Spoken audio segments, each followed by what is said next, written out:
ముస్తాబాద్ మండలంలో చాలా గ్రామాలు తిరుగుతున్నాము. ఎక్కడ పోయినా కూడా నిన్న మొన్న మరి పడ్డటువంటి ఈ అకాల వర్షాల వల్ల చాలా నష్టపోయినరు రైతులు.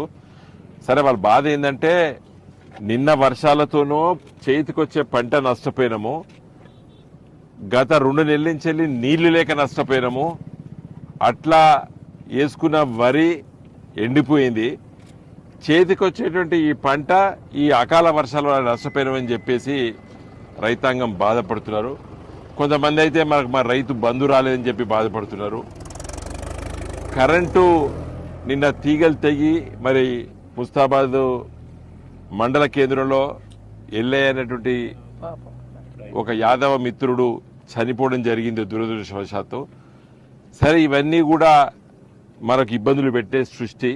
కాబట్టి ధైర్యంగా ఉండండి మీరు, ఎందుకంటే ప్రభుత్వాన్ని మేము కోరుతాము, మీకు నష్టపరిహారం కావాలని చెప్పి కోరుతాము. ముఖ్యమంత్రి రేవంత్ రెడ్డిని అడుగుతాము. నీళ్ళు ఇయ్యకపోయా, నీళ్లు ఇచ్చే అవకాశాలున్నా నీళ్లు ఇయ్యకపోయా, ఎండిపోయిన పొలాలు, మరి చేతికొచ్చినట్టు పంట నష్టపోయింది కాబట్టి మరి దీనికైనా ఇవ్వాలని చెప్పి మేము అడుగుతామమ్మా. ధైర్యంగా ఉండు. ఇప్పుడు 9 ఎకరాలు అయితే సారు ఇస్తే రాకపోయినాక నేను కట్టేటోళ్ళకి ఏం కట్టాలి? నా పరిస్థితి ఏంది? ఇప్పుడు అప్పులు గుంజుకత్తి పంట పండుతుంది అని వాళ్ళు కట్టకపోతే ఊకుంటారా సారు?